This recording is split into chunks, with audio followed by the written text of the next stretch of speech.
Hey guys, welcome to my channel. I have my wonderful guest here. T is going to show us how to apply some prosthetics. And T, why don't you tell us a little bit more about what you do? Oh, okay. Well, you're going to edit this because I'll be doing it a bunch of times. I make encapsulated bottoms. Wow.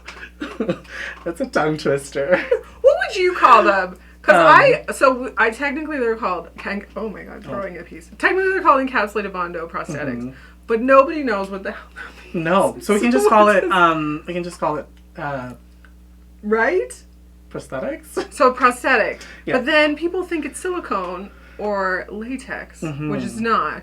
Yeah. So then we just say, oh, we're applying a non-silicone, non-latex piece today made out of medical grade adhesive. Let's start with the first step. So we're going to apply this prosthetic on myself, and T is going to show us how to do it professionally. With these prosthetics, they're skin safe. They're made out of a medical grade adhesive, but we do want to prep your skin because your skin is so dewy and beautiful. So we're just going to dry that out with some alcohol. We're just going to take down a little bit. What percentage of alcohol should we use for cleaning the skin? So that's a great question. You could use 70% is probably like a little bit more gentle. 99 if you have it, but just do it little. You just need like a little goes a long way. We just want to take the oils. We're breaking down the oils that on his skin so that it lasts longer. So this is a piece. So all we do is we're gonna peel the acetate backing off. Oh, there's this acetate on it. Oh, so it just sticks on the skin? There's no Okay, slay. It's a game changer. Yeah. That is insane. Yeah. Yeah, it's literally, like a lick 'em stick 'em tattoo, but with the prosthetic. Yeah. I'm mind blown right now. Okay, so let's see. You're good? Okay. And then we just press it. So it just really sticks there, hey? That is so insane. So, and then you kind of want to work towards the edges and press the edges down. Now this one's kind of in your eye and in your eyebrow, so we know we're not going to go there, so I'm not going to worry about it because the edges are so fine. And then we're going to take our 99% alcohol again on a brush, and you want to brush off the excess alcohol. You don't need too much because the edges are really fine. Now, do you have like a specific brush that you want to use specifically for this one? So I personally like a stiffer flat edge brush, but you can use anything that you feel comfortable with. Some people really like Q-tips because they hold a bit more of it's a little bit more sturdy that way. And you can roll your edges. I find just with these pieces specifically you don't really need to. So we're using the 99% alcohol just to blend off that edge. We're going right up to the paper. The paper's just there so that we can grab onto it. It's like kind of like your guide where you would want to kind of like flashing on like a silicone prosthetic. Right. But instead it's just paper. Even though there's a wrinkle or like a ripple, it's easy to blend it away with the 99% alcohol. Yeah, so all I'm doing is kind of like pushing and pulling the piece. You can kind of feel it. Yeah. So that I'm thinning out that edge. Yeah. And how long does this prosthetic usually last? So you can wear it the whole day. I've worn pieces to bed, and then they've been on the next day. Oh, wow. Yeah. The only thing is sometimes because it's a glue and like obviously you're sleeping and not paying attention, I wake up with like fluff all over them. That makes sense. I'm going to dry that. So that's glued down. So now you can still kind of see the edge of it. So we're going to like eat into that. Okay, so we have a rigid collodion, but T's going to show us how to manipulate the piece. So we'll like elongate it a little bit. And it can go on my skin. I don't mind. So using rigid collodion even helps with blending it in to the skin. Oh yeah. There's so many tricks that you can kind of put together. And you can make them deeper too, like some of the pieces if you need to. That is so cool. So we're using the rigid collodion from Mayron. So thanks, Mayron. Yeah, thank you. So what would you say like the fastest that you've applied a prosthetics? These ones can be really fast. I find what takes the most time is just painting. The actual like application itself goes really smooth, but then it's just depending on how anal you want to be. Yeah, that's so true. Say we're doing a cut on set, and then like we're gonna put blood on it. We know we're gonna put blood. Yeah. So maybe 10 minutes, 5 minutes. So fast. Yeah, and the nice thing about these is that if you're working on set or maybe you're somewhere where you don't have your full kit around you, it's not a problem. How much prosthetics have you put on one person? Like, oh my god. For Fargo, this season of Fargo, so season 5, he has like a scene where I won't say what he's doing just in case, but he has there's a full body scene of him. Yeah. And so we wanted his character, he's been through a lot. So the key makeup artist, Gail Kennedy, wanted his whole body to be covered in scars. Oh wow. So we whole body. I think there were 40 or 50 scars all over him. We had a body map of wherever they all went, and we had photos so that we could replicate it, because we ended up having to then carry that through for continuity. Because he had ended up showing himself a couple other times. Yeah. Now, how long did that take? So there were 3 or 4 makeup artists working on that one person. On that one person, maximum was 2 hours, but that was, we also then had to put some mud on him at one point. So I think that was including the mud. Including the mud. Wow. That's still, like, considering that's a whole body. Yeah. That's quick. That's quick. That's really quick. Yeah. And then for the edge, I just like to, because I find the biggest part about an edge that you see is like the perfectness of it. So I find my tip for breaking down an edge is just to like eat into it in irregular patterns. Kind of like texturize the sides. Yeah. And like take more out of one spot than another, so that it so it doesn't have that line. Yeah. That makes sense. Okay, what are we doing now? So now we're powdering down the edge, especially just taking off that glare. What kind of powder are they supposed to use on this? So I always use like a translucent pressed matte like HD powder. Okay. Like I don't know what are they actually called? The actual term for this? I think it's called HD powder. HD powder. Yeah. Something that's like super fine grain that slips and doesn't hold, because you don't want something that has like a big like you want it to be super fine. Yeah. Because you don't have to hold on to anything. The ones that I normally would use for a prosthetic like this is the MAC fine powder, or like the NYX HD powder. Yes. Because it doesn't clump up at all. Exactly. And it doesn't catch, right? Like it doesn't you just catch kind of want to just... It just basically clears up the shine. The shine. Yeah. Okay, we're going to take this Miron Fixative, which is a sealer. Another Miron product. Thanks, Miron. I love using Fixative A to just really seal the prosthetic. I usually use Fixative A on scar waxes. Oh, yes. Yeah. Because it just really seals it up. Yeah, that's better. So we're just using this to kind of, again, break down that circle that we saw. Because it's the same kind of material. So we're just kind of pulling that edge out with that material and thinning it. It's all about disguise. It's all about disguise, you guys. We're just disguise. And that's it. And now we're going to paint it. I'm going to do a zoom in. So this is the application. So we're going to move on to painting it. Yeah. Okay, we're going to go in. We want like a rosy trauma. Like, you know when you first get hit and then it gets red? Yes.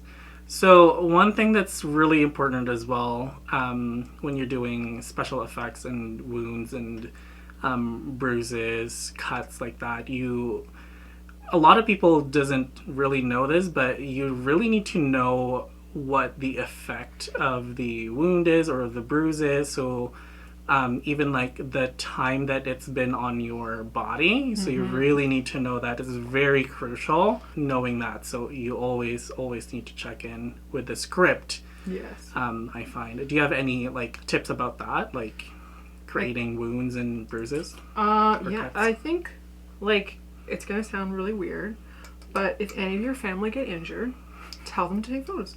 There you go. And the other thing when I first started out that I found really helpful was like UFC fighters. Because that's so true. Because you have like the initial impact, then throughout the fight it'll get like the swelling and the coloring will start to mask, and then what's great is then they have press afterwards and for following days, so you can also see like kind of how it ages. So it's a really nice way, because usually the pictures and references that you have, you don't necessarily know what date they're from or like, you know, what's happening. So that's kind of a nice, you can get a timeline. Yeah. That never hit me before. That's really good to know though. So what are we coloring right now? What are we painting at the moment? We're building up. I kind of like to work from my bottom layer up. So first I always do like the rosacea that's happening around it, and then I'll kind of do the interior of the wound, and then I'll get an idea of like how big I want it to be, like what do I want to emphasize, what do I want to like play down, like what your skin texture and color I want to like bring into it. Do I want it to be like we were talking about, like how old is it? Do I want to maybe put some like bruising in, like that kind of color? Yeah. But you always want to start like light, yeah. and then move into no, that makes sense. Move into your colors, because it's way easier to add more than to like take off, away. yeah. Now, would you say silicone is much easier to apply, or no? No, I think silicone. I think if you have a basis behind your silicone knowledge, then it can be good. Yeah. But it's so easy to go too far and hit an edge.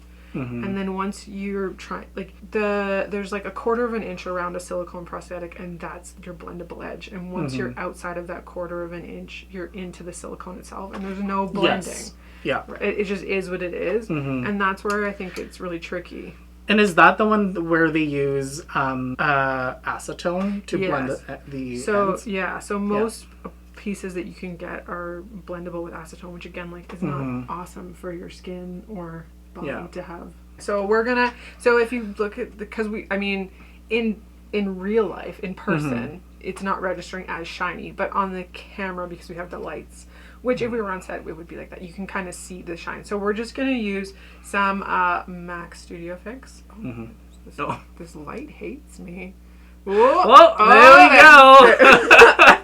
And we're just going to take down and just kind of blend it. I also find it's nice because it just gives it kind of like a creamier magicify something. See, there we go. We're getting a better registration of the colors now. Yeah, without that shine. Sometimes shine really does deflect the colors. Totally. So it's really important to mattify. Now, would you say it's better to use an anti-shine primer or a powder? I think it depends. Sometimes I find the powder will like flake off of it or pull off of it. So then it's kind of nice to do something like this, a cream that can stick in. And then later on, then I might go in with a powder. Because these have a powder in them, like they're technically like a silicone oil. And then they usually add a powder to it to mattify it, and the silicone lets it slip. So it's mostly like the dimethicone and an ingredient that helps it mattify. You're becoming an expert at this now. Okay, now we're gonna do some blood. We're gonna Shirani. I had that. I didn't think it was gonna. So we're gonna change the color of this a little bit. It's a nice fresh. This is a really good fresh blood color. In film. Can we just show them the difference between a fresh... Or do you want to put it on my skin, maybe? That'd be better, too. Like a fresh blood and then... So... An old blood. Let me shake this, actually.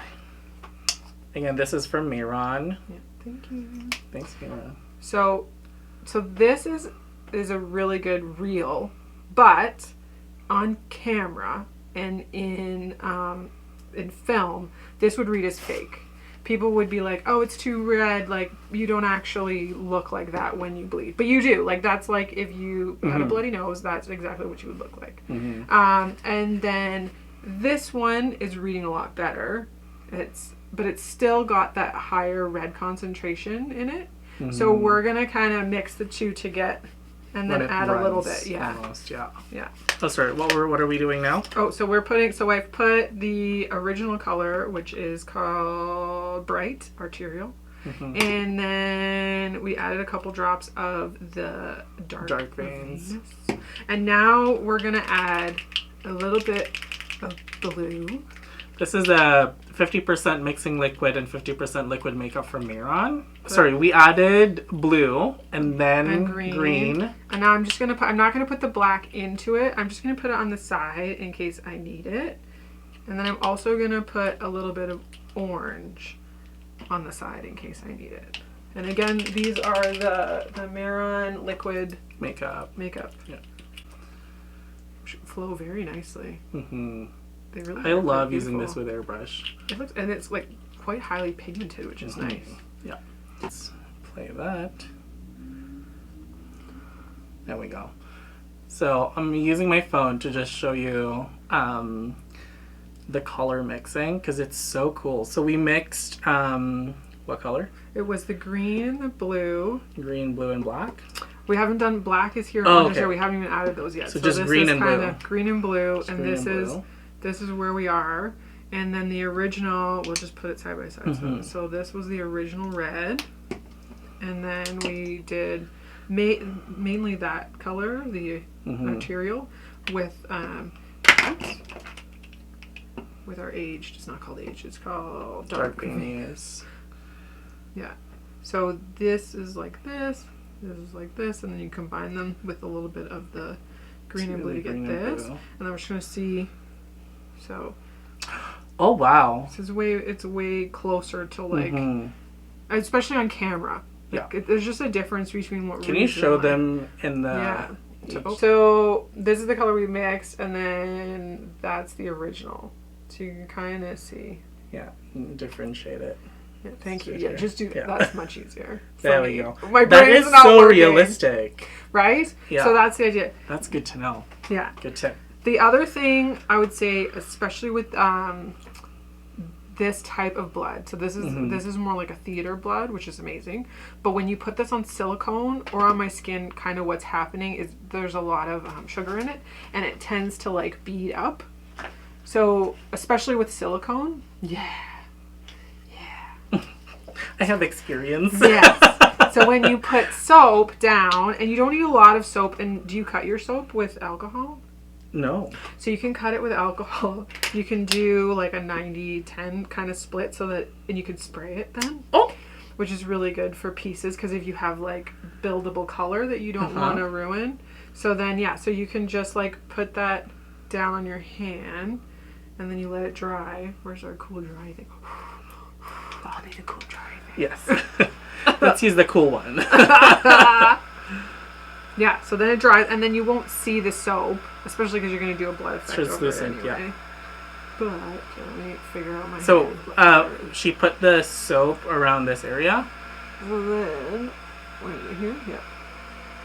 So it won't bead anymore. So you'll get like a true drip. So this is soap, and these are without soap. Yeah, because you can see, can tell the separation on this one, whereas this one it's a little bit more realistic. And you're just using like soap directly on the appliance, right? Yeah. And like I said, you can turn this into a spray and you can just like mist it. Mix it with 99% or 70. I used to do it with 90, but you could do 70. You could try water. The only thing with water is sometimes it makes it bubble, especially if it's going through the mister. So the 99 evaporates away, which is the nice thing. Yeah. But I have not tried it with a 70, but I believe it would work just as well. Right. Yeah. This is what it kind of looks like. Sorry, I just want to show that. Yeah. Okay, so you kind of want to like pool it in there in the spots that you want. And when it starts to kind of flow. Sometimes I ask my actors to shake their head. Right. Okay, to make it drip. Dry. That's okay. Yeah. It's so realistic. You've been in Jen. T hit me. Oh, no. Never again. And then, like, would you say you'd be using just like one type of blood, or would you use like multiple kinds of blood? Because, you know, there's like multiple types of blood that you can use. Yeah. What would you say is like the best? Is there like a combination, or how would you do it? So when I'm on set, I really like to use like a drying blood, just because then it's not going to go anywhere. Yeah. This is nice, but then like when you build up your layers, sometimes it can get thick. What's like your go-to type of like drying blood almost? I like Fleet Street, but there's so like they were like kind of the original company that came out with it, but now there's so many companies that do it. Right. Drying blood, you mean it's like this, but then it dries, but it dries. But it looks like liquid still. Oh, wow. So it'll dry exactly in this place. It'll look just like this. Yeah. But it won't go anywhere. Interesting. Yeah, it's quite nice for on set. Oh, you know, another drying blood that I've tried actually is from Narrative Cosmetics. Oh. Yeah. They have 3 colors. And you can actually get it from Amazon, I believe. You can get it as a pack, as a kit. Yeah. It's quite affordable as well. Yeah, actually. that's the thing that sometimes it could get really pricey sometimes. I'm just going in. I have that little spot of black, and I'm just adding the black to our color to make it kind of. It goes like a. I'm terrible with my hand. I'm sorry, everybody. I'll get better. It goes kind of like a brown. You want it to be brown, like an aged blood, like it's coagulating. To give you that like depth, and you don't want it everywhere. You just kind of want to like make texture, dimension. Texture. And then to add to that, we're gonna add some coagulated blood. Coagulated blood is a little bit more thicker of consistency for blood. So there are different types of blood that you can get. Coagulated blood is the thickest one of them all. Actually, no, there's a scab blood as well, but that one dries. Almost like crusty, the scab blood. Coagulated blood is more malleable. Not malleable. It's a little bit more... Like movable, like jelly almost. Jelly, yeah, jelly-like. Do you have a spatula? Yes. So you added black on that one? Yeah. Because it looks like, one of those pool of blood. Yeah, right? Yeah. Where it just like gets thick. And you don't want it everywhere. But you're just building that texture. Yeah. And the idea, because wounds heal at different rates. Exactly. Oh my god, that is so cool. This is the finished product. You're so pretty. What happened? Look at that. All right. Is that it? Yeah. Is that the finished product? I think so. All right, you guys, this is the finished product. What do you guys think? I think it looks so realistic. Honestly, yeah. I'm so excited to take some photos for this one. Like, I'm so excited to go out with it. That too. I'm gonna go get some groceries. Yeah, we're gonna go shopping now. Go get some coffee. Let us know where we can find you. Yeah, T Scott FX. You can find me on Instagram or have a website. Yes. Yeah. And what do you have on your website? I have pieces that you can buy. Can we show them? Hold on, let me get it. Yes. Right now they're currently tailored more towards classic effects, so lots of cuts and wounds. But I am doing lots more fantasy work. So fantasy, get into it. Look out. But yeah. Let's show them up close. Yeah. So these are some of the pieces that you can check out on T's website. Really, really fun. And everything right now is made to order. So, which is good and bad. I know that timing. She's busy. Busy. But I like it to be personal. I don't I want you to tell me what you want, and then I want to work with you to get that. Because sometimes I find, I don't know, you might find the same thing because I know you do commercials and stuff. Clients have an idea of something in their head that they want, and then you show it to them and they're like, that wasn't it. So it's better if you tell me what you want, and then I can show you a couple options, and then we can narrow it in. Because sometimes there's something else that maybe works better for what you're interested in. Exactly. And I prefer that actually, if it's like customized instead of like buying it right off. Yeah. So if you guys are interested in getting some prosthetics done or get it customized, so make sure to check out and contact T for that one. So just go on her website. I'll be listing it down here, and we'll see you guys again soon. See you soon. Bye. I'm really not good at this. I know. I don't talk in my videos, but I don't know why I decided to like talk all of a sudden.